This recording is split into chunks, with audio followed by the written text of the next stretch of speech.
What Once the other comes out of hiding to attack, we can applaud how quickly Nat uses her club to knock the other down. However, as you've heard me say before, once he's down, she should continue whacking at his head until she feels something squishy. At the very least, she should grab the axe and take it with her so he can't use it on them again. Nat and Brooke stumble into a room that seems like a dead end of disembodied masked heads. As the other searches for them, Nat dons on one of the masks herself to hide in plain sight. She watches as the other stalks through the middle and finds a hidden exit that lets out into hell, accompanied by a voice telling him he's clever for finding it since he didn't hear that message before. The other turns back to the room, knowing that the girls are still in there. He slams his axe into a mannequin, momentarily getting it caught. Nat emerges from hiding and begins hitting him with her club. He drops his ice pick. Nat tells Brooke to run. Unfortunately, her pathetic blows only stop him momentarily. The other gets up and slams his axe into Nat's nose. Instead of finishing Nat off, he pursues Brooke deeper into the maze. I have no complaints about hiding amongst the masks. The problem is with their follow-through,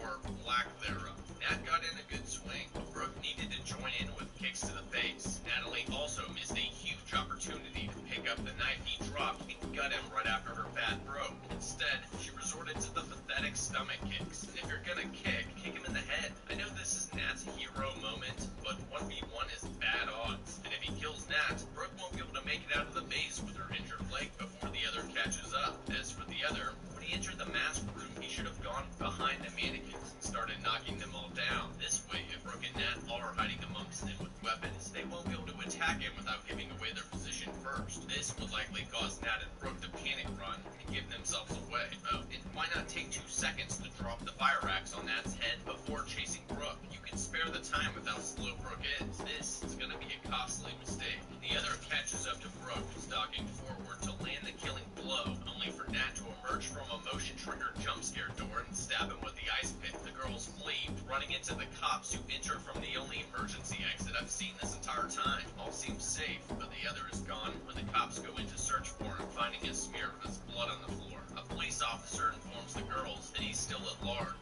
The gruesome killings are already radio news when the other rolls into a suburban driveway and enters his home. He seems completely unharmed, despite that gut stab. He hides his lopsided mask in a locked cupboard with a collection of other masks and his souvenir from the night, the photos of Nat and Gavin. He presents his daughter a Hellfest toy as we cut to credits. God damn it, Nat. You had him. Why on earth did you stop stabbing him? Could people please finish the fight when they have the opportunity? At least the other now has a gaping knife wound in his gut that he won't be able to go to a hospital for. I'm no doctor, but I don't think you can DIY fix deep stab wounds with a sewing kit and rubbing alcohol. Of course, the police also suck and don't think to cover all the exits to prevent the serial killer from slipping away. If the other doesn't die from his wounds, we can be pretty sure that the camera footage caught this guy's bare face on camera at the entrance. It's only a matter of time until they search his house and find his poorly hidden collection with the statements. It'll be easy to find the real blood in the haunted house, and there is plenty to get a lot of DNA. It is very possible that the killer's DNA is not in the system, but with genomic sequencing, it is possible to narrow it down. If this guy slipped up years later and did a 23andMe or Ancestry.com, they could also match him like they did the Golden State Killer. It's also possible with their statements and uncovering the bodies that the police could lift his prints off the guillotine lever, ice pick not kept, bathroom door handle, or giant hammer Gavin was killed with. Should have worn gloves. Let's see who could have lived or died if we were in control. Jody may have been able to follow her friends down the right path and avoided his initial trap, but the other likely would have caught up and killed her regardless. Brittany, the girl in her classroom, probably could have survived had she ran out the way Brooke did. And Gavin should have stayed with Nat, possibly enabling him to survive. Help keep his friends alive. Sure would have even the odds, but Brother still had the knife in his pocket, so Asher would have gotten killed and Taylor could have kept searching for an exit to call her friends when she was in the safe area, enabling her to survive and not creating the altercation in which Quinn was stabbed. He could survive too. Natalie and Brooke had a few key moments when they could have finished the other off, even though they didn't. The other survived with the people who have gotten caught on camera and we were told up to mine. Considering all this, I think the other will feel this. Thanks for watching, and remember, put your disguise on the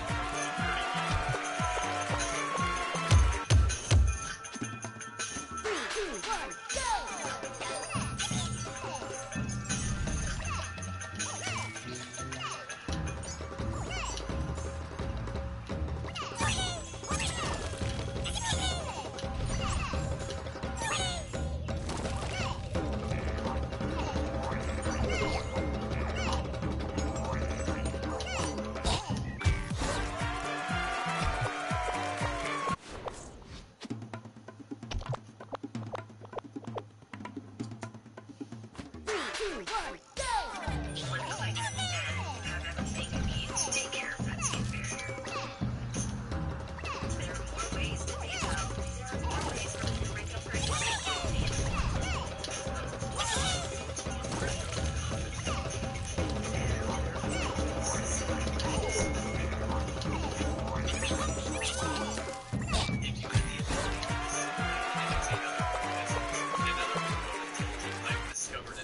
experimenting on you, what would you do? In this how to be video, we'll follow the thing, see if we can make better decisions, and ultimately attempt to beat the humans in the things prequel. If you think of a better way, let me know in the comments. If you like these how to be videos, consider liking and subscribing. Before we start following the thing as the devil on its shoulder, we need to clarify what the thing is, how it operates, and what its abilities are. Now, grounded in fictional reality, just in case you didn't realize this already, I'm not a biologist or a scientist of any kind. Even if I was, describing what the thing is an impossible task because it's so alien to our world. That is an entirely made-up picture from a movie. The director, John Carpenter, even mentions that they intentionally didn't try to explain how the thing imitates people because it would just bring up complex existential questions that would get in the way of the simple premise for a movie. So naturally, I take on the responsibility of trying to explain the unexplainable with no canonical references. Perfect. It goes swimmingly. Most people, especially the humans about to be strangled by the weaponized giblets of their former friend, think the thing is just a vile monstrosity of death flesh. With a bit of luck, wit, hardcore skills, and access to an old-world pharmaceutical war, they can kill their fake friend and get an opportunity to put its blood under the microscope. At the microscopic level, you discover that the thing is actually just a single-celled organism that imitates the cells of its host organism, hiding within it, replicating more and more, and ultimately taking over the planet. It may have originated from a virus, but the thing primarily operates on a cellular level and doesn't exhibit typical viral behavior. The lack of official documentation of the thing has spurred lots of speculation as to what type of cell it is. One thing's for sure though, it's not some dumbass paramecia you study in middle school. I don't think it's any one type of cell actually, because it has the ability to transform as any cell it wants. I guess it shares a lot of similarities with the stem cell in that regard, but there's still something more fundamental going on within the thing's cell. It's DNA. We're getting deep biological science stuff here, so I'm really relying on you actually understanding what I'm saying or realizing it's 100% bullshit. Right? Okay, let's continue. So there's something different about the thing's DNA. What does that even mean?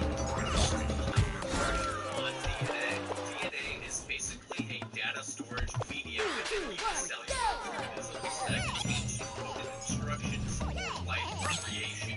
This code tells cells how to survive, how to reproduce, when and how to start specializing into specific cell types that form complex multicellular organisms with various organs or cell colonies working in unison. Your entire body and existence basically spawned from single cells following instructions encoded in their DNA. My point is that the same mind-blowing power of DNA that enables humans to be created is what gives the thing its superpowers.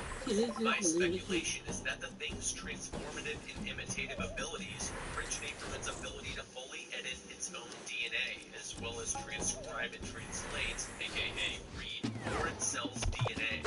This is unlike most species on Earth, which can only edit a percentage of their RNA. Editing RNA is like editing the small messages a courier is already taking to the cell's factory. It's not as flexible as DNA editing, but even the ability to edit RNA is powerful.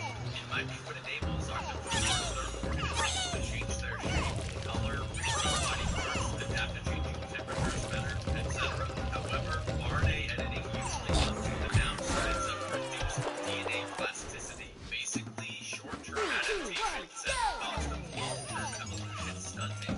Editing the DNA, which the thing can do, is like editing the source code that produces the messages, meaning it can produce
single cell can't process? Why do the think cells follow these instructions? Why is their primary strategy imitate?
strategy for a single-celled organism.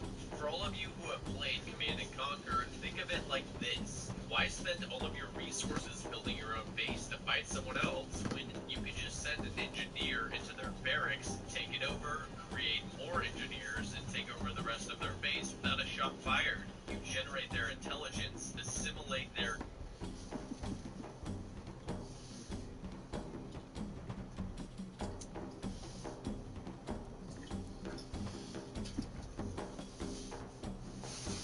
Hi, I'm Essence. I carry my skin with grace. I have come to terms with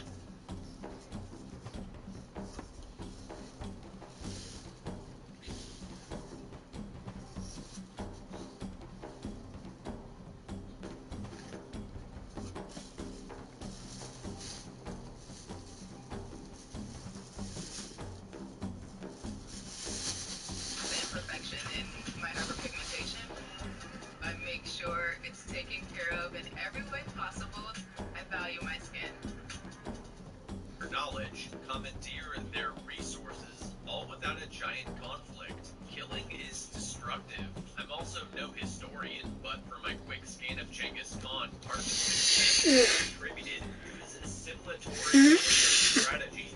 Instead of destroying other armies, capture and incorporate them into his own military, he can then use for further expansion. This strategy enables a small nuisance to become an extinction-level threat very quickly. It's getting pretty obvious that the thing is going to ravage Earth, but how would it fare against the champions of Teleria from this video's sponsor, Raid Shadow Legends, which is a free-to-play turn-based strategy game on mobile and PC. Champions like Drexthar Blood Twin would probably end the thing outright. He's literally made of armor and fire. If I was the thing, I'd stack my numbers by assimilating all the champions that relied on hand-to-hand combat. Humans like Outlaw Monk and lizardmen like Saurus. Then, divide and assimilate the more dangerous magic-wielding enemies like Simi the Lost Bride. Finally, we can eliminate immune foes like Amarantine Skeleton with our Thing army. It would be a difficult war, and who knows what the Thing could actually assimilate. That's what's so cool about this game. There's so many different types of champions and factions with unique biologies and abilities to contend with. This month, Raid's got their biggest ever update. The main event is the Doom Tower. It's a giant tower with 120 floors, a bunch of secret challenge rooms, and 12 daunting bosses to take on. They're also releasing 14 awesome new champions just in time for the holidays. Host of holiday events. If you want to get a quick head start at Raid, all you have to do is use the subscription, and if you're a new player, you'll get your free Void Champion for 50 gems, XP boosters, energy refills, and even an ancient shard as soon as you get a game. Rewards will be available only for the next 30 days and only for new players. Again, links in the description to download the game and get your rewards. Back to how the thing can quickly become an extinction level threat to humans. Even ignoring how powerful an assimilatory strategy is, the strengths of an imitation strategy are also apparent considering that asymmetric warfare the big cells are engaging in. Big cells imitating foreign cells will avoid detection and attack. Both of the host organisms' relatively passive innate and adaptive immune responses, as well as more sophisticated attacks that intelligent multicellular organisms create, like vaccines or surgery. Its stealth renders trillions of white blood cells impotent when faced with even one blood cell. Thing cells can lysate and replicate within the host organism almost completely uninhibited.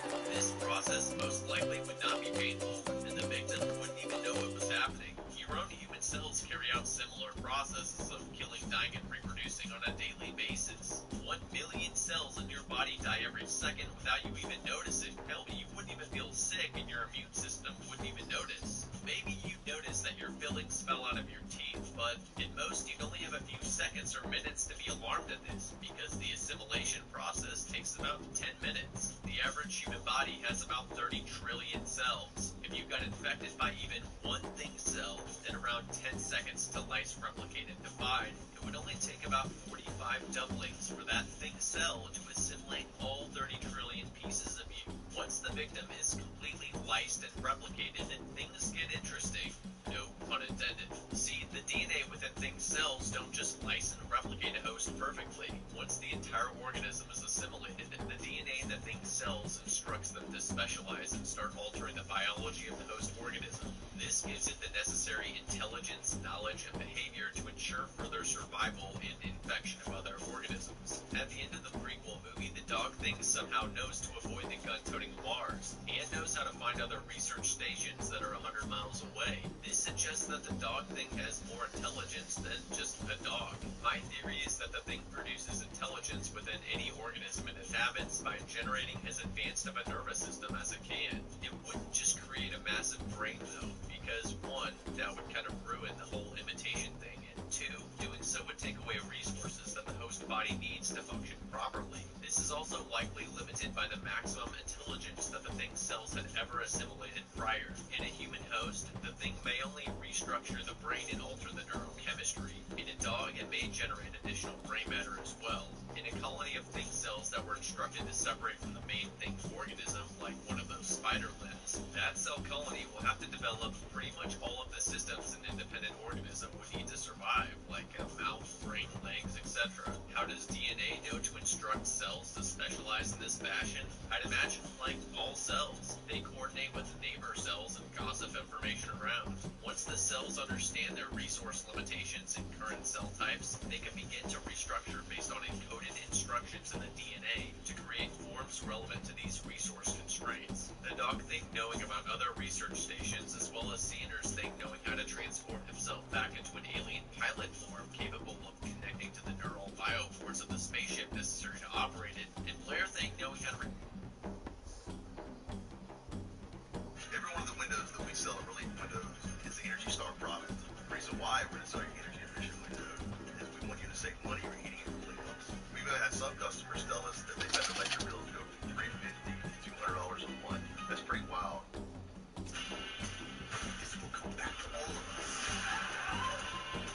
Everyone is going to know. So you better get ready.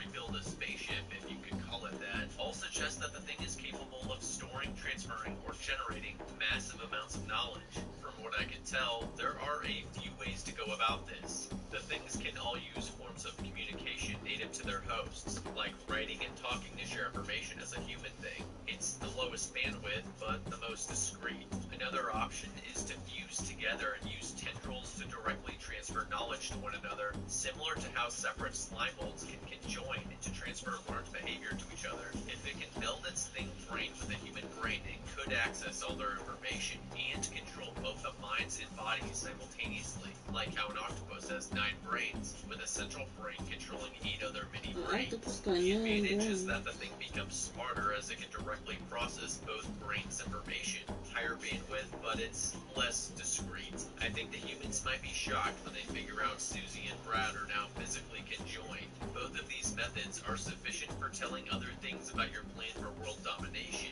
but not highly complex blueprints for reorganizing your matter into other life forms or operating and engineering alien spaceships. The answer to this problem may lie in the most unassuming of all places, those same tiny strands of DNA. Remember when I said DNA was a data storage medium that contained all of the encoded instructions for how to create your body? Yeah, DNA can store a lot of data. Humans are currently exploring using DNA for data storage because it has a storage density of around 10 to the 19 bits per cubic centimeter. To give you perspective, at that density, all of the world's current data storage needs for a year could be well met by a cubic meter worth of DNA. Anything from simple hello world messages to Bitcoin private keys could be encoded. The thing can pretty much encode countless Noah's Arks worth of instructions and life templates in its cell's DNA. DNA is also incredibly stable over time and has been demonstrated by the complete genome sequencing of a fossil horse that lived more than 500,000 years ago.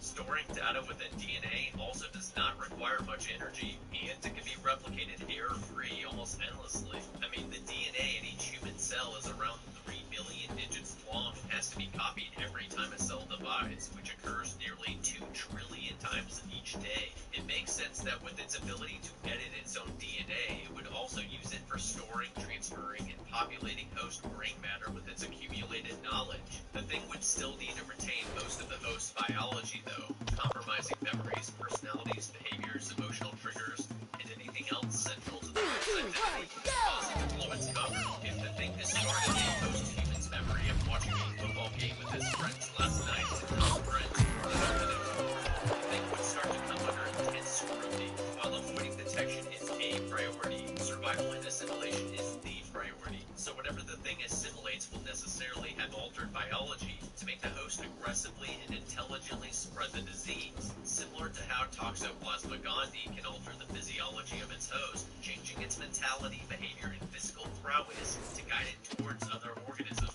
which can then spread to. It might also help us to understand what the host thinks and feels, how its mindset changes, and how it becomes a thing. Like we talked about earlier, getting assimilated by thing cells is not a painful experience if you just happen to inhale them. Getting shivved by sharpened intestines is a completely different story, one that is painful as fuck. What the victim may experience is the feeling of an epiphany with the restructuring of their brain and any knowledge piped in from other things, the shifting of their mood with the changing neurochemistry, urges forming from alterations to their endocrine system. The victim may feel more connected to the cells in their body, which can now edit their DNA to adapt to different situations and threats. They will still be able to understand human emotions and perspectives, but they won't feel human nor share empathy for humans. The core biology of who they are is fundamentally being lysed and developed in accordance with the survival instructions of the thing cells. Swallowing a drop of thing cells will feel like swallowing a red pill from Matrix, which changes your entire view. It alienates you from everything you once knew or held dear. A thing pill will turn an organism into a synchrotic copy of itself, an evil twin that disposed of the original. All this is necessary because if the thing cells perfectly imitated, saved, saw from pineapple express, you just end up with a dumb, forget-me-not thing that sat on the couch smoking and watching YouTube videos all day. The thing cells will still infected from the other humans, self-potent as to be impressively inspiring against the human race. This isn't being the thing we no longer want to spread, but its cells will still be trying to assimilate other cells they came into contact with. Eventually, other humans would realize that Saul is basically causing the deletion and replication of other humans, and they would eliminate him. You could argue that this Saul thing is the same person if no alterations occurred, but this gets into those existential questions John Carpenter talked about, like the ship of Theseus in the Chinese room. Knowing that all their cells were lysed, the DNA extracted and imitated, I would think that the thing's DNA is the master of the host organism now, that it is the organism. Personally, I wouldn't take any chances and I'd incinerate the Saul thing. Sorry, Saul. While alterations are necessary, the thing cells would not want to alter the host biology too much. Overt abnormalities caused by severe biological alterations, like making the host body flood its arteries with Jack 3D's OG formula, causing it to go apeshit on everyone, could blow its cover and other organisms would detect and destroy it. The thing is almost like a much more efficient, covert, and menacing version of the spores and pod people from Invasion of the Body Snatchers, with one key distinction: transformation. What makes the thing truly terrifying is its ability to weaponize giblets and reorganize its biomass to adapt to different situations. Most of the early assimilation process, coming from a single cell to assimilating the entire organism, is based on DNA instructions, but transformations seem to be influenced consciously. Now, I don't think the thing is consciously telling each cell what to do. That would be ridiculous. Instead, I think it's more of the thing's nervous system sending generalized commands or environmental changes which the cells reorganize around. Same as a human brain processes sensory stimuli and converts that stimuli into electrical signals which travel all throughout the body, causing chemicals called neurotransmitters to be released, which perform some type of magic which results in your body's cells reacting and fulfilling your requests. It's all very scientific stuff. This does have a semblance of basis in our reality. When studying octopuses in SWID, Joshua Rosenthal, a neurobiologist, mentioned that these cephalopods may edit their RNA based on things as simple as temperature changes, but also based on things as complicated as experiences or memories, indicating some form of conscious control over their adaptations. So the thing isn't an insane, impossible organism after all. Okay, it is, but it's not like a puppet Hulk or Superman, both of which are operating on straight-up hope. When the thing is in charge of an intelligent host organism, it will only consciously cause bodily mutations as a last resort if it's under attack. In some cases, this may be a reflexive or subconscious reaction if the thing is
restructuring your 30 trillion cells also costs a ton of energy. First law of thermodynamics still applies here, so if you're going to be transforming, you better have a pile of steak nearby.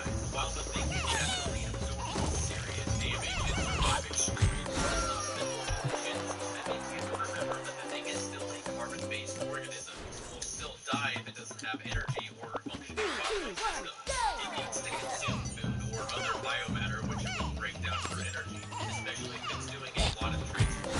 It needs oxygen, circulating blood, etc., which means it can't just disregard vital organs, and it has to maintain and repair them if damaged. Bullets may not kill it easily, but it could seriously impair the thing by causing it to have to spend time and resources repairing itself before it can be operational again. Man, John Carpenter saying to avoid getting into the biology and philosophy of the thing because it would just get in the way of a simple premise was quite prescient. What's that saying? Never let the truth get in the way of a good story? Now that I think about it, my channel is literally all about breaking these fundamental storytelling rules. Anyways, I'd love to hear your thoughts on what the thing is. At least now we have a general framework on which to base our decisions and actions on. On to the movie. We start out following the thing after it had been abducted by an alien zoological expedition and placed in storage on the alien spaceship for research purposes. You might be thinking, why in tarnation would they bring the freaking thing on board? Well, the thing may have been imitating a cute little tree bear type animal at the time of abduction, leading the aliens to completely underestimate it. It still doesn't excuse the fact that the aliens are pretty much as dumb as the expeditionaries and Alien Covenant for just tossing alien organisms onto their ship carelessly. The thing then broke out of its containment and attacked the aliens. Realizing the nature of the thing and the immense danger it posed to not only their homeworld but also to the rest of the galaxy, they decided to crash their spaceship into Earth in northern Antarctica around 100,000 years ago. What I don't fully understand is why the aliens didn't warp their spaceship into the sun if they knew they were doomed. Yes, the sun is really far away, like 100 million miles far, but an interstellar alien species would have to be using an anti-gravity propulsion system, like an Alcubierre drive, which enables faster than light travel, which means warping into the sun shouldn't take any time at all. Warping into the sun isn't even the least they could do. I'll give them the benefit of the doubt, though. Maybe a fight broke out and the warp drive was disabled or sabotaged. But it's still a bitch move, because even 100,000 years ago, Earth was teeming with life, human and not. It's literally the only planet in the solar system that has intelligent life. At minimum, they could have driven their spaceship into the Earth's moon, or pulled a Master Chief and overloaded the ship's reactors, causing a catastrophic explosion. Seriously, he did that like 5 times in the games. There is some speculation that the thing was a bioweapon created by the aliens, but had that been the case, better containment facilities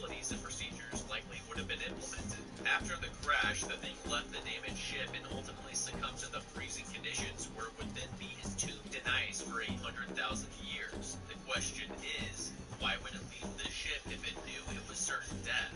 Or was it even the thing at the time when it left the ship? We know that it wasn't the alien pilot fleeing from the thing because the bug-like corpse the Norwegians found was not the same as the alien form found piloting the ship. But it could have been another non-thing creature that was abducted and stored by the aliens, which broke free and tried to escape the thing by running into the freezing Antarctic conditions with nowhere else to go. Hard to argue with that decision because, I'd rather freeze to death than end up like Adam Finch. I don't think this was the case, though. If the thing was ignorant of its location on the planet, it may have thought that these winter conditions were seasonal, that there may be nearby life it could hunt, in which case it would attempt to journey many miles from the ship.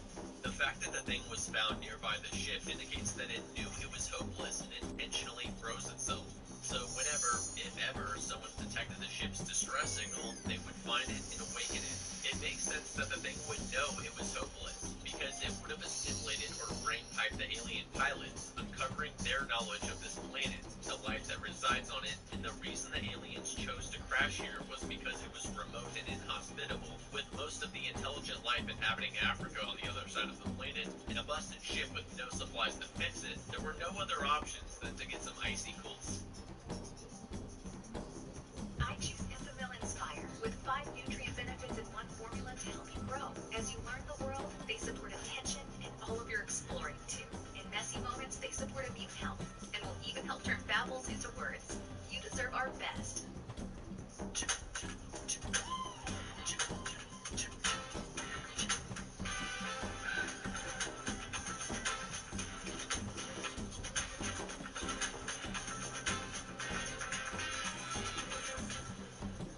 Sleep and just wait. For the thing, running out into the freezing conditions wouldn't necessarily be certain death. Maybe it was a survival strategy. As it lays down in the snow, the thing's highly adaptable cells would start producing antifreeze to avoid lethal intracellular ice crystallization, as well as other adaptations present in psychrophilic templates it had stored in its DNA.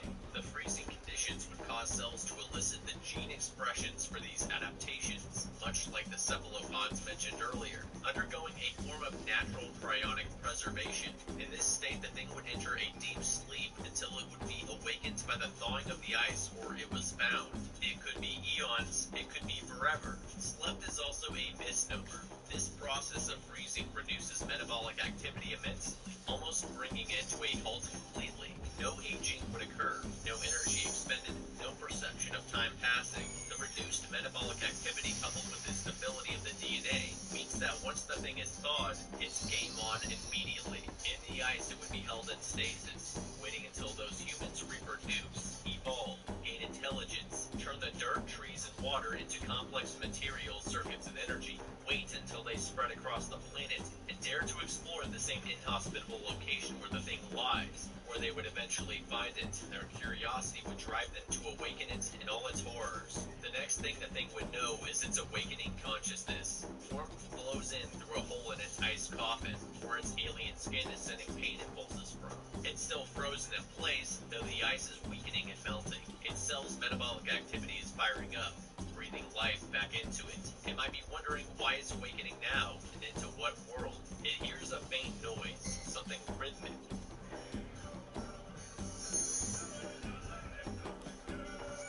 And then hears a loud noise and some muffled chattering.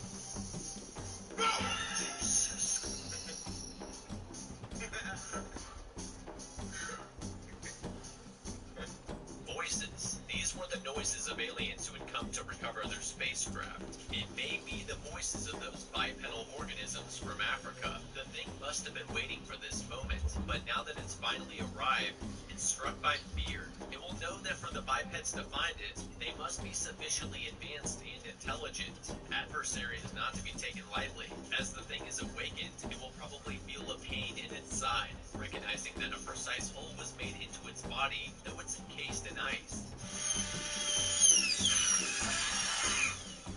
This would confirm that these bipeds are intelligent, as this hole was likely made with sophisticated tools with a purpose of obtaining a sample that they would use for experimentation. All the thing's cells would have already completely assimilated and imitated the host advanced organism, so they won't readily discover its assimilation abilities. Yet, a discovery of an alien organism in spaceship will be communicated to the rest of their species, though. It's only a matter of time before the nature of the thing is found out and destroyed due to its danger it poses. The thing must know this. It needs to get out of the ice ASAP so it can collect intel and find out exactly what it's dealing with in order to come up with a strategy. With the ice finally weakening enough, it can use its alien form's strength to break out and escape.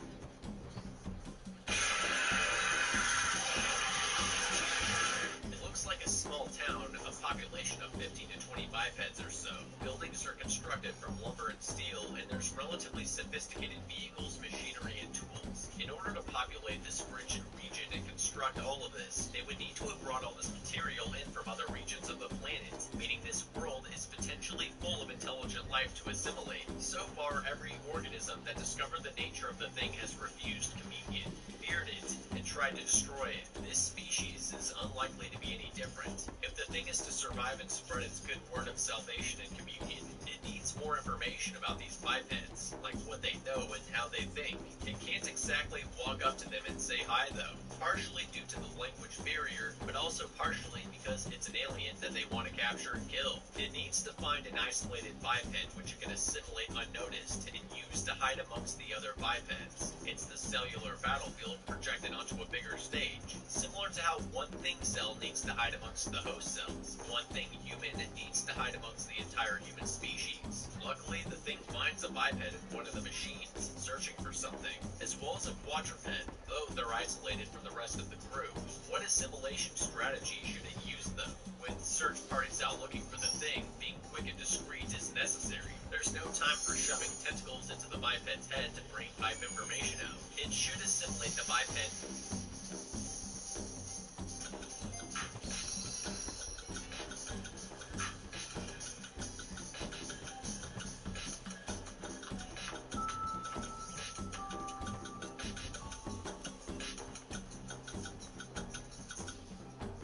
My family loves club crackers. They're light and buttery. Am I an influencer? Light, flaky, buttery club crackers. And in the machine first, there is more knowledge and power to be gained. While one cell may take 10 minutes to fully assimilate it, shoving a fistful into it will take seconds. It should just put its biped down and infect it, turning it into a separate autonomous living organism, converting an enemy into an ally.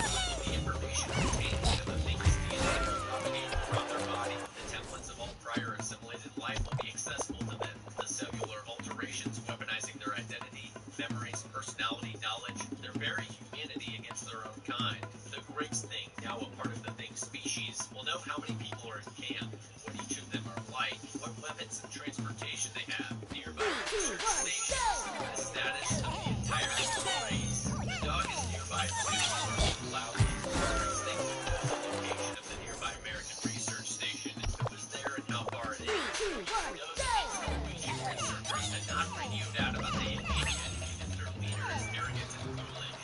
Griggs thing would also know that humans love dogs. Animals as pets, and there's a deep bond between human and animal that can be exploited. Not to mention, the dog barking will alert the humans to its location. Griggs thing should then go on to infect the dog.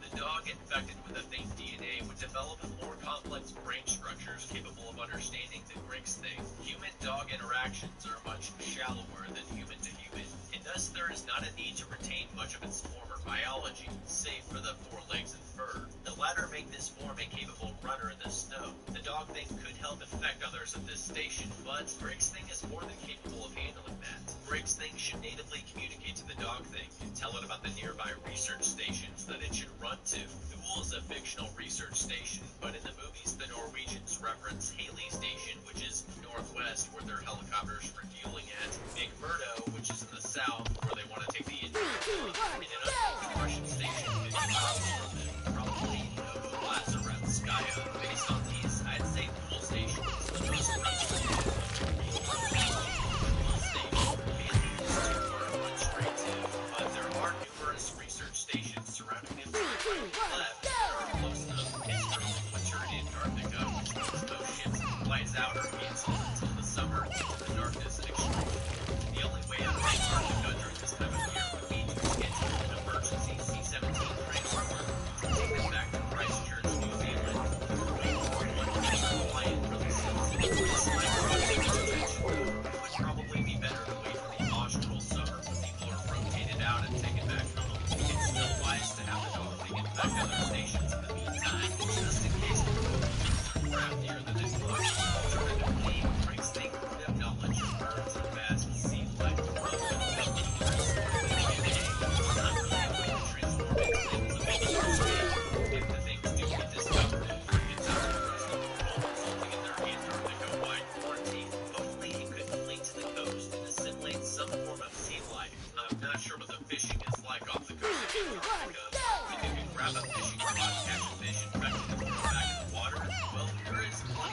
figure out if we can really use the humans or not. I will see you guys then.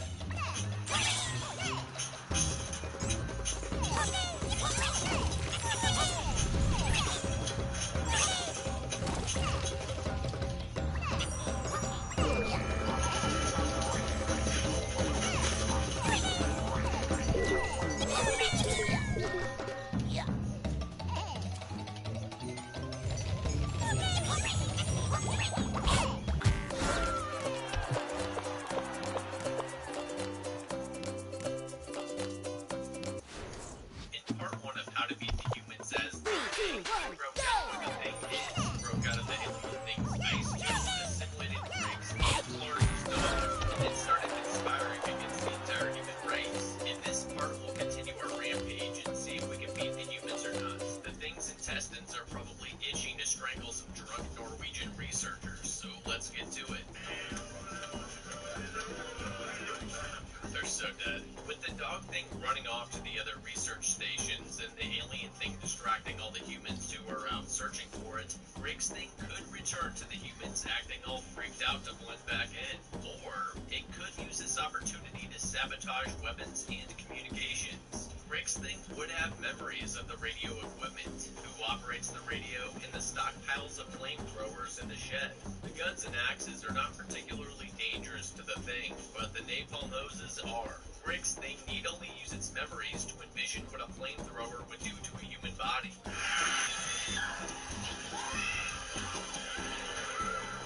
Yeah, let's try to avoid that. Puncturing holes in the tanks and cutting fuel lines should only take a minute. You could also light the shed on fire, but that would bring too much attention and suspicion as to why the flamethrowers were destroyed. Right now, none of the humans are thinking about busting out the torch guns, so subtly sabotaging them is probably the best bet. After destroying the most dangerous weapons the humans have, cutting the communications out of the base is the next priority. The humans don't know about the thing yet, but if they did decide to phone home about the alien, or they did find out about the thing's cells and relayed that information, a bunch of men in black are going to show up and start causing problems for the thing. We're under arrest for violating sections 4153 of the document. Stand over whatever galaxy you might be carrying and step away from your busted-ass vehicle and put your hands on your head. The thing might be able to use the increased foot traffic in and out of Antarctica to its benefit, but the chances of a strict quarantine and intensive research and experimentation done on the soon-to-be alien corpse, or the sample Dr. Sander took, will expose the thing, potentially leading to its eradication. The less alert people are, the better. While everyone's still out searching for the alien, Riggs thing should have time to go spill some coffee on the radio equipment, spray some wires, or just do something to destroy it. The helicopters, snowcats, and other forms of transportation can be left unimpaired for now. Eventually, the thing will need to leave this research station, and hoofing it on foot in negative 40-degree temps is not ideal, even for the thing. Even if the humans figured out what the thing is, they are unlikely to allow anyone to physically leave the station because they wouldn't know who was actually a thing, and they can't risk it escaping. Gotta get out of here. Right now. You could be getting in a vehicle with it. That's exactly what it wants. Some of the researchers stumble upon the dog kennel, and there's blood everywhere. Why would the thing leave a bloody mess after assimilating the dog, but not for Riggs? This may have been intentional by the thing. As far as the researchers are concerned, the dog was killed and eaten by the bug alien. This is actually ideal, because if or when the humans figure out the nature of the thing, they will realize that the dog would be a threat and try to find and kill it. This way, they just think it's dead and gone. The alien thing still has managed to evade the humans so far, but its options are dwindling. It could try to make it back to the spaceship, but the problem is that it doesn't know where it is. Riggs thing would know, but with the humans out looking for them, they probably didn't have time to stay and chat. Even if it did know where the spaceship was and could transform some alien neural biolinks to operate the spaceship, it's obviously not flyable or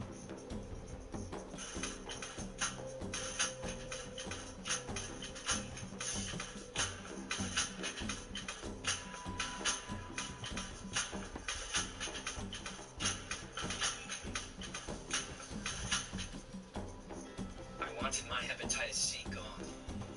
I put off treating mine. Epclusa treats all main types of chronic hep C, whatever your type. Relsa would have left Earth a long time ago. The best option I can think of is to badly wound and infect some of the humans before running off into the night and digging itself into a hidden ice coffin where the humans would not find it. Wounding instead of killing the humans will also cause them to abandon the chase to provide medical care for their friends. This distraction and diversion of resources gives the alien thing the breathing room to run and hide. It's possible the alien thing won't survive another freeze, but the humans are gonna kill it anyways. The last thing Griggs thing and Dog thing need is for humans to start studying its alien body and putting its cells under the microscope. Badly injuring the humans will also cause them to evacuate their wounded to a good hospital in a more populated region, enabling the things to spread further. Instead of doing all this strategic shit, the alien thing decides to nom on Henrik.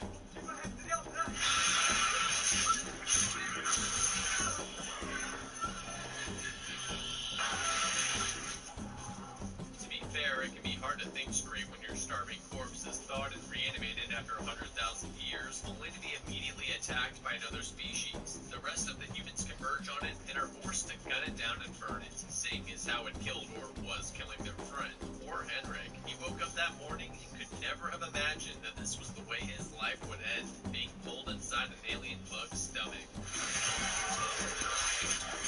Its digestive acids searing and breaking down his flesh, only able to make muffled screams while suffocating and losing blood. Your friends realize that they can't help you, so they start shooting at it to try to kill you and it. None of them put you out of your misery. The fiery stinging of bullets hitting you is just more pain added to the agony of melting and suffocating. Then they light it and you on fire.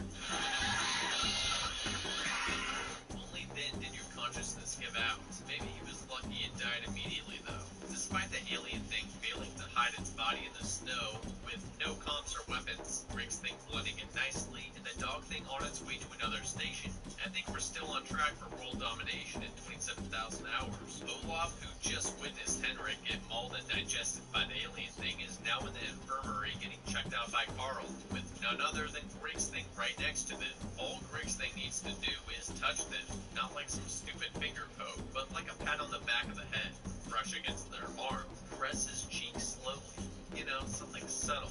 Light touching should be a viable strategy from everything we know. Every cell in a thing's body is a thing cell. Each thing cell actively seeks out non-thing cells to assimilate and spread to.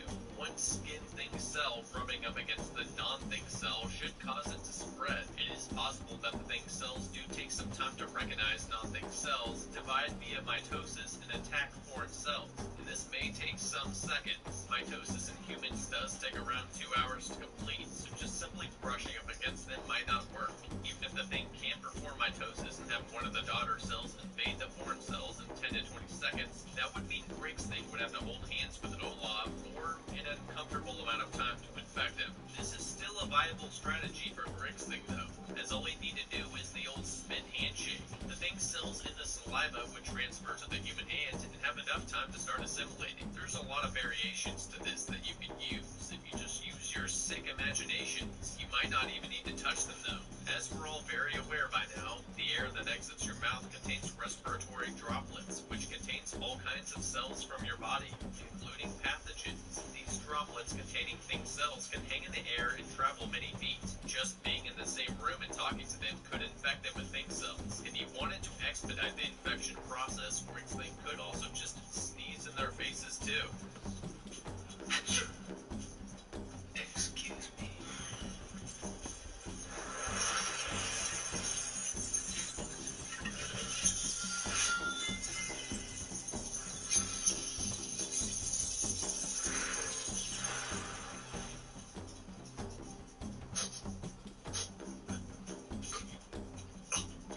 Say Griggs thing did rudely sneeze in their faces. How would it know they're infected and turned into things too? For that matter, how do things know who other things are in general? Things can't just ask other organisms if they're things or not. Nor is it possible to visually detect other things, given they are imitating their enemy. They could physically touch each other to confirm, like slime molds conjoining to communicate with each other, but that's also pretty impractical and overt. My guess is it would be a form of chemical sensing. Part of the assimilation process's biological alterations could be to enhance olfactory receptor neurons in the host, so that it can detect a distinct odor other things give off. This odor would be undetectable to other organisms or humans, similar to how a dog might be able to sense whether a woman is pregnant or not based on hormone production causing them to give off a unique odor, even though we can't. This means that two things who are assimilated independently of each other could be in the same room with other humans, realize each other are things, then go verbally conspire against the humans elsewhere. Rick's thing could just grab both of them and shove tentacles in their necks, but it's too risky that they will make some commotion and get caught.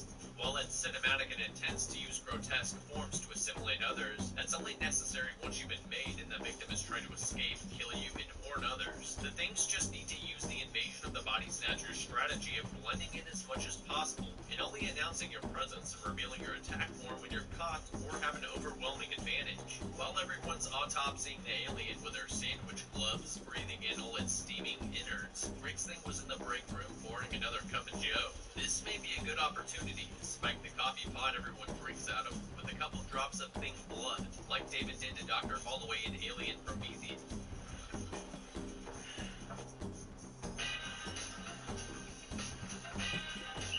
We believe there's an innovator in all of us. That's why we build technology that helps everyone come to the table and do more incredible things. It's your time to shine. Meet the Redken Shades Eve Law Service. Refresh your hair color for healthy looking and feeling hair. Ask your stylist today for a Redken Shades Eve Law Service.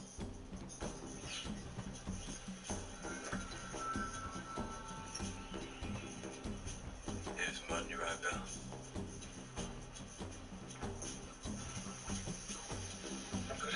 You'd have to let the coffee cool down a bit first, but if the thing had blueprints for thermophiles like it did for cryophiles, the thing's cells could easily handle 120-degree temperatures the coffee would be served at. The cells in the cups would be ingested by many of the researchers, and within minutes, they'd be thing versions of themselves. This is an easy way to infect many people at once. Juliet starts feeling woozy from the autopsy and starts coughing. This is likely a natural reaction from seeing Henrik's corpse and not from being assimilated. Like we talked about in part 1, you wouldn't know you were being assimilated. Rick's thing comes out of the break room, sees Juliet alone in the hallway coughing, and goes to console her. Riggs is such a sympathetic soul, consoling everyone who isn't feeling good.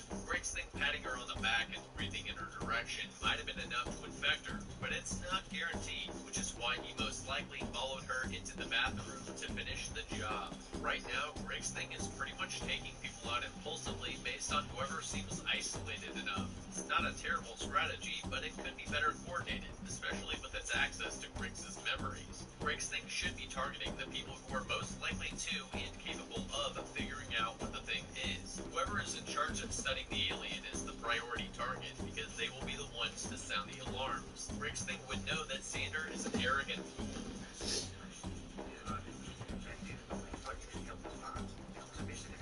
Adam is a docile follower and unlikely to speak up without Sander's permission. Is that true? Which leaves Kate Lloyd as the primary skeptic, researcher, and target.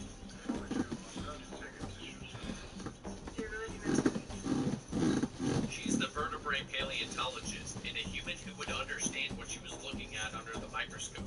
The others are just geologists, climatologists, ecologists, and other unrelated fields. Kate Lloyd was brought in specifically for this task. I mean, she's not exactly qualified to research alien life forms, but she's the most relevant person for the job, apparently. Really, now that I think about it, why the hell did they hire her? It certainly wasn't because she would keep her mouth shut and fall in line. There has to be way more qualified and discreet people they could have chosen instead. I also think it's worth mentioning that the thing should be communicating what they know to each other as best as possible. Briggs' thing should tell Juliet things that the dog thing is on its way to another station, that comms and weapons were sabotaged, that it was going to try to assimilate Sam Carter before they make it to McMurdo, and that Juliet should try to infect Kate next. You don't want to just infect other people and have them all doing their own things, which might jeopardize the whole operation.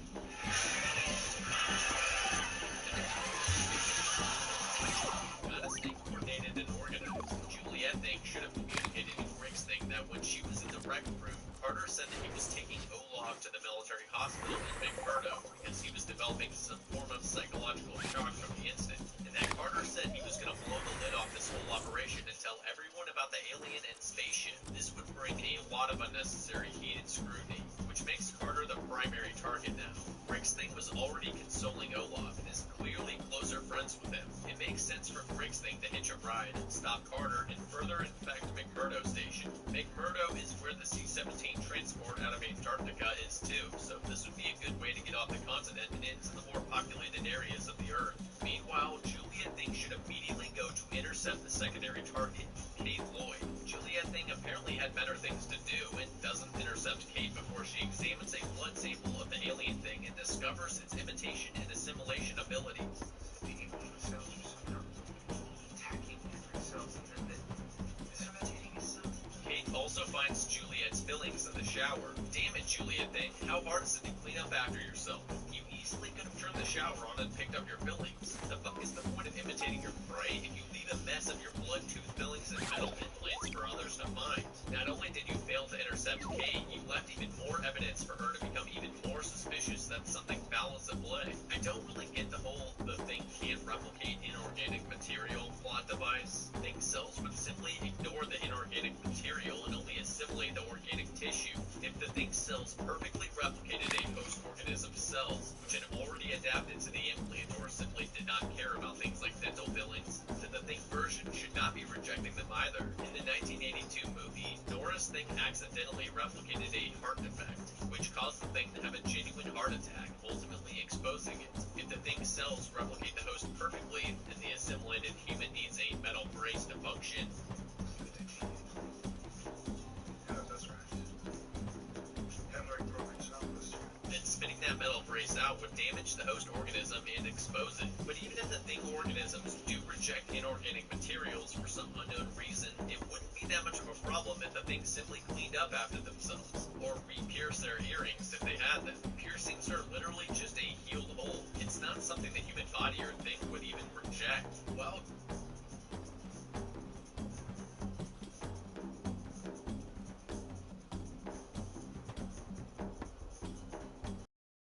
getting that perfect slice is satisfying, fulfilling, and rewarding too. But we don't do it for fun. We do it for fresh. Slice to order makes a sub above.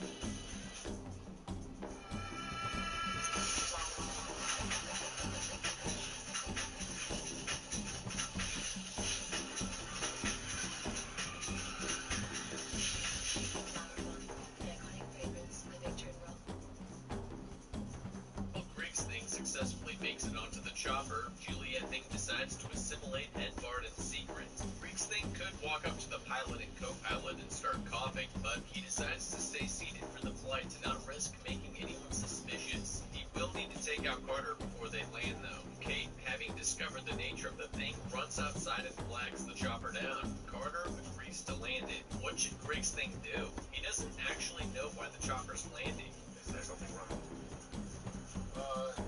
No, everything's fine. Why would a vertebrate paleontologist and not the camp leader be flagging the chopper down? It's possible that Juliet Thing did not intercept Kate in time, and she managed to figure out what the Thing is. It's also very possible that it's just nothing, but considering Carter and Kate are by far the biggest tattletale bitches on this base, and Carter was already itching to get the word out, combined with whatever Kate is up to, it can't be good. Crashing the helicopter and stopping Carter would make all the researchers panic, but without a functioning radio, they will have to physically go to the other bases for help. Juliet Thing can then infect whoever's going to the other base for help, and she can stay and further infect the dual station. The problem with crashing the helicopter is that it's hovering right above the base. There's no guarantee that Carter would have steered it into a valley miles and miles away. If it had crashed into the station's premises and everyone discovered that Griggs turned into a spaghetti monster, the jig would be up. Landing the chopper safely and maintaining deception might be the better decision. Edvard, Juliet, and Griggsthing could all focus fire on Kate and Carter once back at the base. Even if Kate immediately started ranting about the Thing's cells' replication abilities, nobody will believe her initially, so there will be a window of opportunity to infect them and the others at the base. Keeping suspicions low is probably the best move for now. Griggsthing instead opts for option 1 and explodes into tentacles and starts attacking Olaf and the pilot.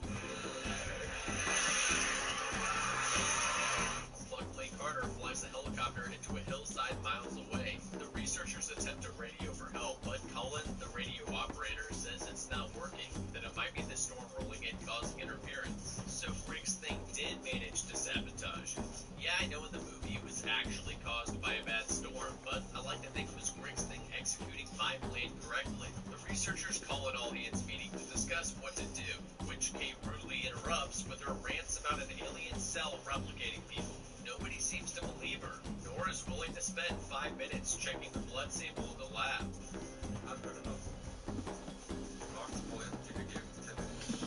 Edvard and Juliet things are just sitting in on the conversation, which must be awkward for them hearing Kate talk about them as a single cell that replicates the body they are existing in, which was formerly their friend. Edvard Thing orders the team to drive a snowcat to Haley Station to retrieve Dual Station's helicopter, which is refueling there, and asks Colin and Lars to join him on their journey. The radio operator was a good pick, as he won't be able to stay and fix the radio. If Edvard Thing can't make it to the helicopter or Haley Station and infect the Lars and Colin on the way, it will open up a lot of possibilities for spreading to the rest of Earth. There's no need to bring Juliet Thing. She should stay and infect the others at the base, starting with Kate. It's only a matter of time before she comes up with hard evidence and a way to kill the things. The rest will fall easily after her. Juliet needs to isolate Kate first, which you would think would be difficult considering Kate should be extremely cautious about social distancing when one thing cell could kill her. But Kate doesn't seem to care. Juliet Thing uses her memories of where the snowcat keys are to suggest to Kate that they should hide the keys. It's a perfect proposal because the key room is isolated and she wouldn't suspect that the thing would propose cutting off travel out of the base. What Kate doesn't seem to understand is that the thing does not need to leave the base right now. It can just assimilate everyone here, then leave at its leisure. Juliet Thing finally isolates Kate, the primary target, and instead of just shanking her with a knife covered in her own blood, it opts to needlessly transform into a giant mouth with a tentacle.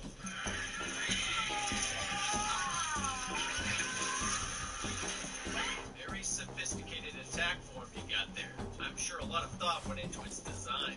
The transformation process is also painfully slow.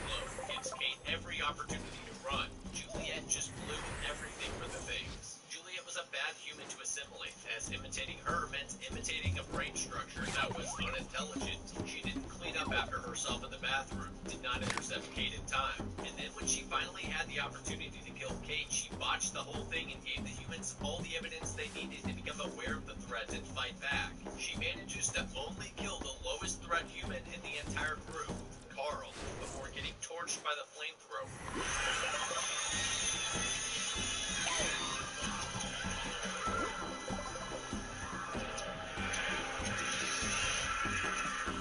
Well, I guess Rick's Thing did not sabotage the weapons after all. In a last-ditch effort, Juliet Thing remembers the kitchen has extinguishers and uses them to put the fire out, but it's no match for their flamethrowers, which have an unlimited fuel supply.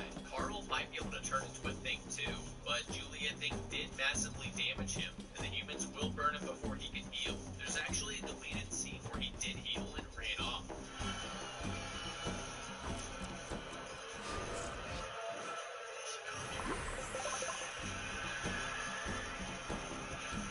Edvard Thing has to be pissed that Juliet Thing didn't wait a few minutes so he could have escaped with Colin and Lars. Now he's stuck here with everyone agreeing to a quarantine. There should still be a flamethrower in the shed though. He could just grab it and roast everyone. The thing has the element of surprise, and the other humans would hesitate to kill who they think is their friend. The time for covert assimilation is up. The thing just needs to use the humans' weapons against them right now. After burning them all to a crisp, he'd be free to leave and infect the world. Kate proposes a blood test to verify who is human. Dr. Sander and Adam agree to go set up the test while everyone else goes to sabotage all transportation out of the station. Edvard Thing got really lucky that everyone was stupid enough to split up like this. He needs to find something to light the lab on fire with. While perusing the base for flammables, he runs into Kate and Lars acting shady in the shed. Everything all right?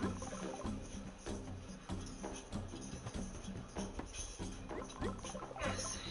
Yes, it's fine.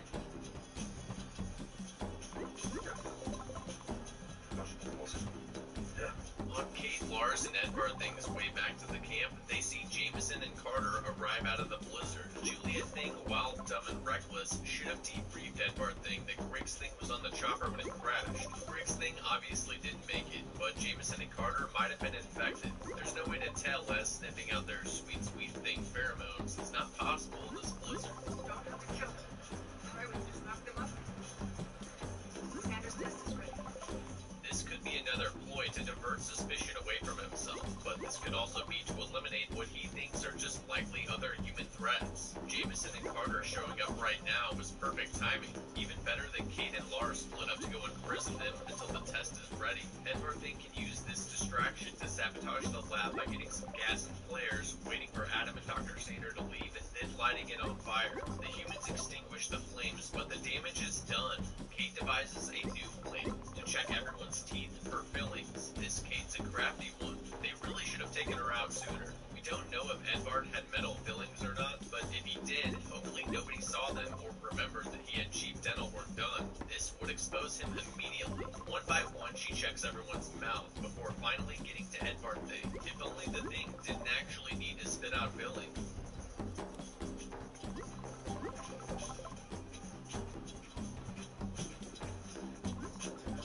Without glow she is, a large exhalation could compromise her, but everyone's on edge, so any suspicious actions would be too dangerous. Still, wouldn't have hurt to let her get close to your mouth.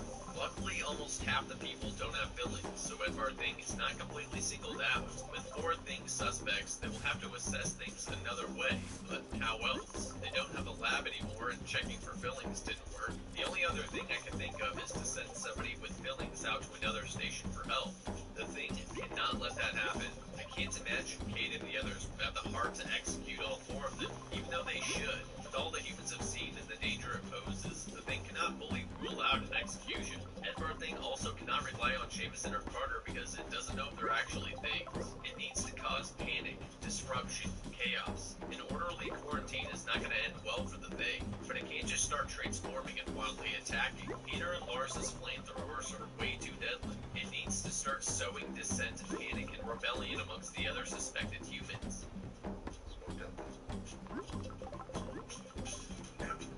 Kate sends Lars and Tormund to go grab Jameson and Carter to check their teeth as well. Tormund runs back in and starts yelling that the Americans took Lars. Maybe they are things that...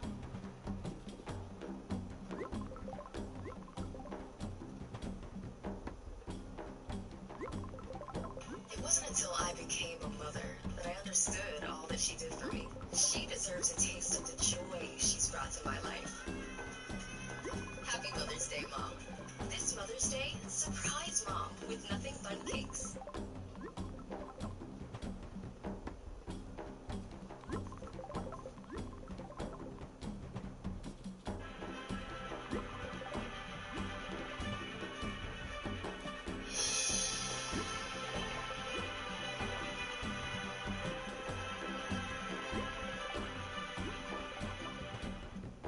After all, Peter still has the flamethrower trained on them, but the panic is setting in, so it just needs to bide its time for an opportunity. A crash through the back of the window is heard, and the quarantine completely falls apart when Peter runs to check it out. Looking around the corner over Peter's shoulder, Edvard Thing would see Jameson and Carter, but no Lars. They can't be things. Otherwise, Lars would have been assimilated and been with them. At this distance, Edvard Thing might not also detect any Thing pheromones either.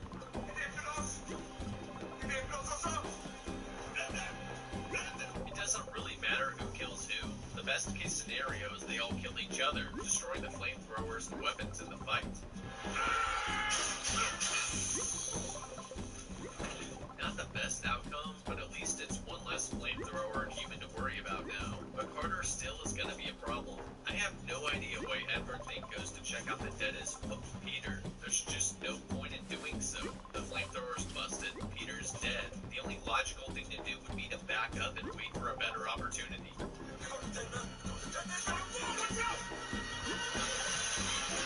I'm really starting to question the intelligence of these things. The humans' emotional ties override the rational fear that they should possess a physical contact. They pick up Edvard Thing by the arms, exposing bare flesh to the Thing's cells. It might be enough to infect them, but it might not. His weakened state from the explosion is causing him to lose control of his cellular adaptations. When Tormund and Colin both grab his Thing flesh, the Thing cell colonies start doing what they do on an instinctual level, hunting foreign cells. An entire cell colony of the arm splits off and attacks Tormund. This Thing arm develops its own brain, sensory organs, mouth, legs, and bodily systems so it can function autonomously, crawling up Tormund's arm, incapacitating him by violently making out with it, the French kiss of death.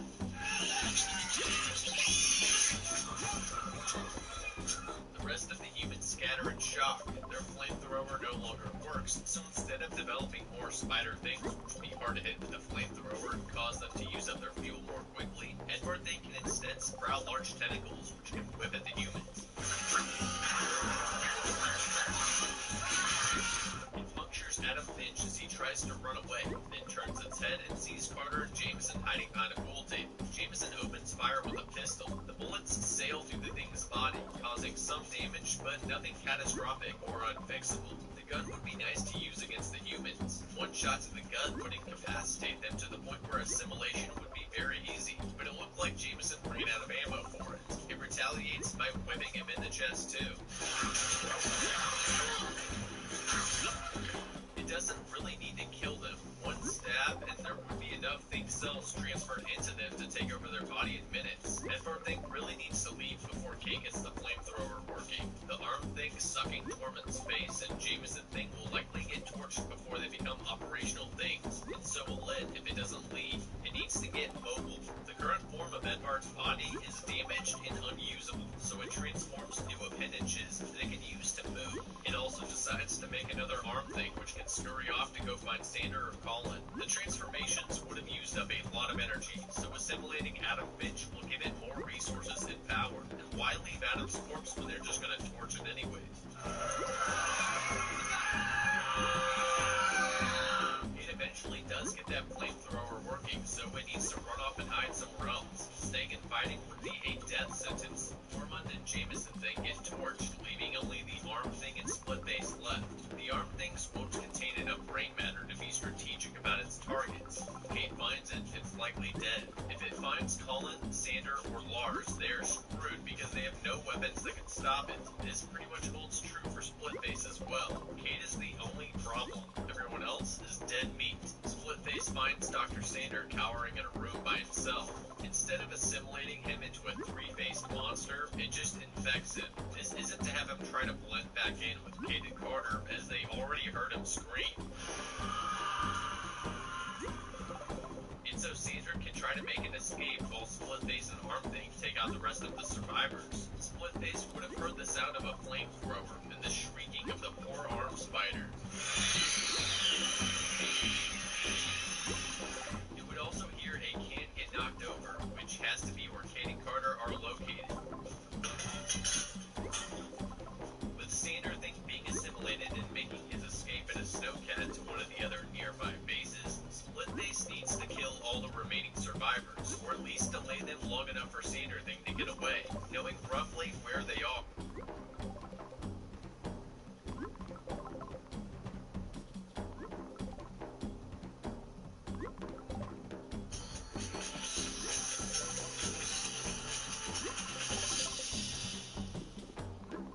Tracks them down to a room they're sneaking around in. Splitface is pretty light on its feet for being a 360-pound beast. Kate and Carter have no idea they're being tracked down. If it could just cut them off and wait for them in the next room, it could tentacle whip Kate through the heart as soon as she walks through the doorway.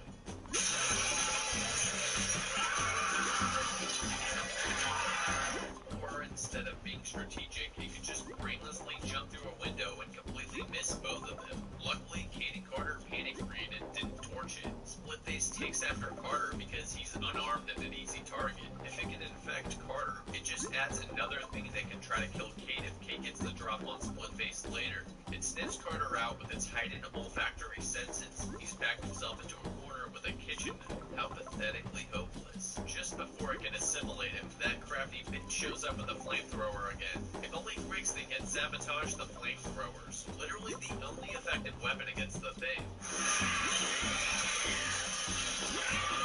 Well, hopefully Sander Thing escaped already. Nope. Sander Thing gets spotted driving off in a snowcat by Kate and Carter. How was Sander Thing just driving away now? I guess the assimilation process could take some time, or he had to unsabotage the sprites they sabotaged earlier. In Sander Thing's defense, it just got really unlucky that Splitface led Kate and Carter right to him, and that it wasn't able to distract them for even 1 minute longer. Really, 1 minute longer, and they'd have no idea Sander Thing left. Sander Thing then drives to the spaceship instead of nearby bases. I don't know why though. The spaceship is not operational, or it would have been used already. Despite not being able to fly, it still is able to be powered up by the Sander Thing. It is remarkable that it's possible for it to transform the neural bioconnectors necessary to operate the spaceship.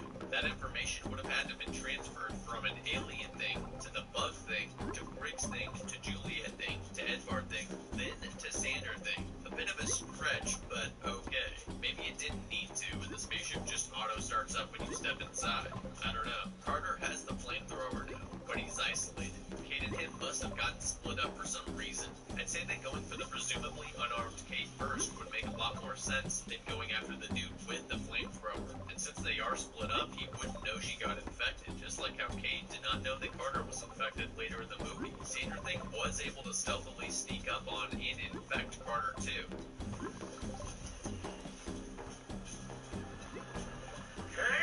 Pretty impressive that none of his clothes were torn up at all in the process. If anything, this would be much easier to accomplish when attacking the unarmed Kate.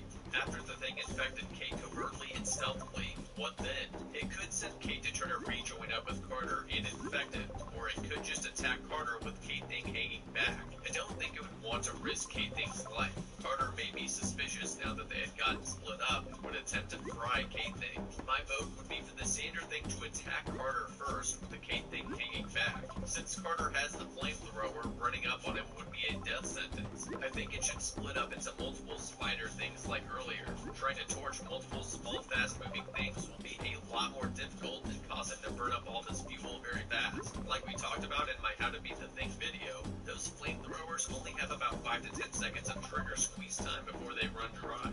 Once he's out of fuel, it's pretty much game over for him. With Kate and Carter assimilated, they could return to the Norwegian base and make sure that Lars and Cullen were both dead, as well as dispose of incriminating evidence. These research stations are not just isolated places the rest of the world disregards. They're parts of large national organizations that will be checking in on them. The seasonal rotation of Antarctic researchers will need to be strategized around. Friends, family, and colleagues will want to know what happened to the researchers, coming up with a story about some tragic accident, covering up the evidence of the spaceship, and destroying the Thing bodies will preserve their Thing secrets, and enable them to have an even larger head start when the Things finally get the flight back to the more populated areas of Earth. In the movie, the Thing attacks Carter first, probably doing some death from above shit, where a tentacle grabbed his flamethrower and neck at the same time, restraining and infecting him, taking care not to rustle his clothing. By infecting Carter and turning him into a Thing, Carter Thing will have knowledge and memories of Kate stuffing thermite grenades into her pockets. They should have communicated this information to each other, and just had Carter Thing with his fully functioning flamethrower roast Kate. The thermite grenades would ignite, but thermite grenades don't have a blast radius. They just burn really intensely. It would be safe to napalm her from a short distance. Instead of all this, it attacks Kate head-on like a slow bumbling ape. What in the hell was this? Not moments ago it took out Carter like it was fucking Sam Fisher. Had the element of surprise, it was already transformed into an attack form. He could have just tackled her or tentacle whipped her. Instead it just throws her across the room. Let me just say, I can't stand villains that just throw the hero around until the hero picks up something it can use to fight back. Then, when Kate crawls off into a corridor, it decides to not split off more armed spider things like it did multiple times prior. Kate would have zero way to stop them from face-hugging her like Tormund. It even manages to grab her by the leg and pull her out. The things have been shown to be able to produce fangs and tentacles at will. There's zero reason why it couldn't just puncture her leg and infect her right then and there. Side note, Sander Thing became a towering monster out of nowhere. Originally, it was just a frail, older man. Not sure where he got all that mass from. Maybe there was some long-term food storage on the spaceship he could use to bulk up. Some sort of futuristic McDonald's patties that never go bad. Carter Thing shows up just as Sander Thing eats the grenade.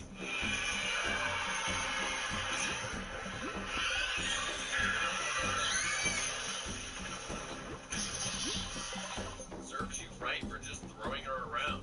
You know she's a crafty bitch. You should have just gone for the throat. Carter Thing is opting to blend in and buddy up with her. There is really no need to be sneaky right now. Kate's isolated, you have a flamethrower, there's no need to assimilate her. Just kill her, dispose of the evidence at the base, and then go to another station by yourself and infect them. His stupid plan to blend in and assimilate her later completely backfired.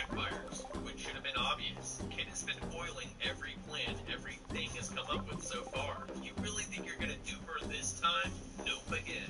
It's especially stupid when Carter thinks should have known that 1. Kate is keen on missing metal now, and will definitely assess it before going into another populated area. 2. Having been split up and losing the hearing would cause her to be highly suspicious. 3. If he couldn't re-pierce his ear, he should have at least remembered what ear it was on, because Kate will undoubtedly question him about it. If it's unable to do that, it should just do what I said it should do from the start. Torture her before she tortures him. I really don't get why he didn't remember what side his earring was on. I guess that it's possible that after assimilation, the subsequent biological alterations to his brain compromise his memories. At this point, Kate basically has to kill him, because it's just too likely and risky to leave him alive. I wouldn't want to hop into the Sprite with somebody as suspicious as he is either.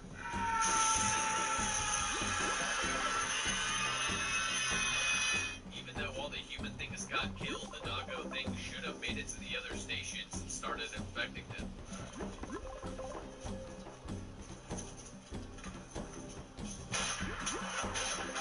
Oh, come on, goddamn. Stupid dog thing was hiding in the camp this entire time. Why? And why did it choose this exact time when Lars was outside with his gun next to a dude with a helicopter? And why did it choose to run out right in front of him? The dog thing easily could have waited until nobody was looking and ran at any point this whole time. Even though there's tons of evidence left at the camp of the thing, it won't be necessary to dispose of right now. By the time anyone got the word out, the Men in Black arrived and studied the creature, and all the nations agreed on an Antarctica-wide quarantine. Dog thing would have infected most of the stations and probably found a way off the continent already. There's no point in risking its life attacking the gun-toting Lars. The movie ends with Lars missing all of his shots and the dog thing escaping on foot and making it to the American base unarmed and into welcoming arms. Cue the intense background music.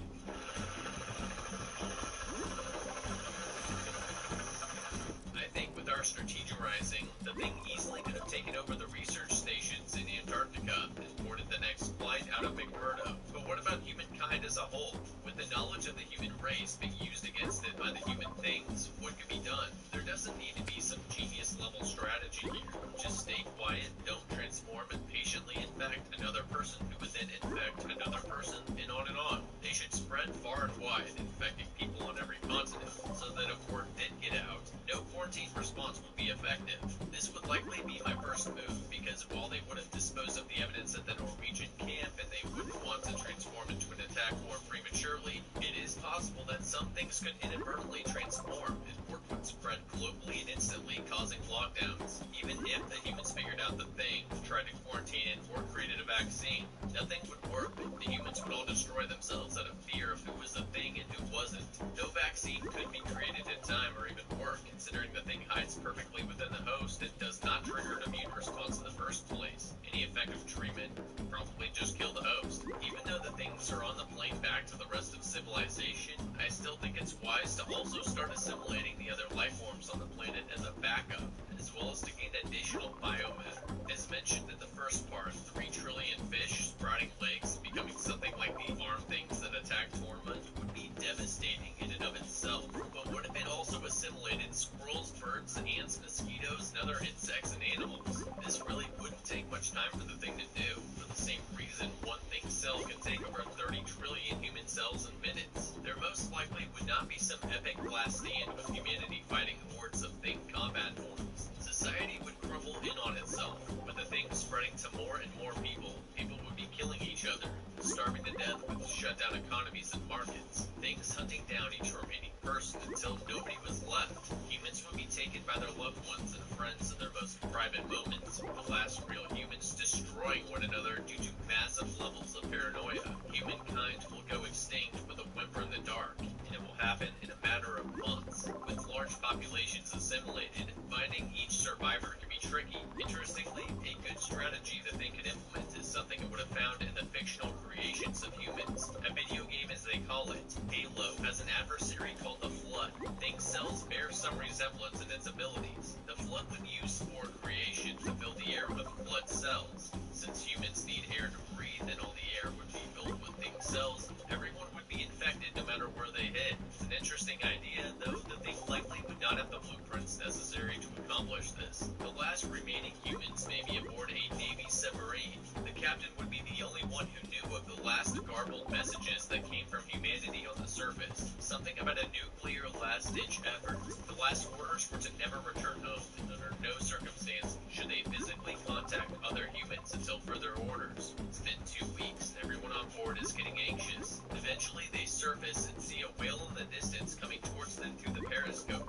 It keeps coming closer and closer. Once the whale gets uncomfortably close, it splits open. Its fanged tentacles start puncturing the hole, reaching inside it and whipping into the crew members, pulling them out and consuming them. The only thing left of humankind is a fading echo of a scream inside the bloody corridors of a lone submarine. So there you have it. As the thing, I think we could have beaten humankind. Thanks for watching, and remember, throwing your enemies into things they could use to kill you is not a good strategy.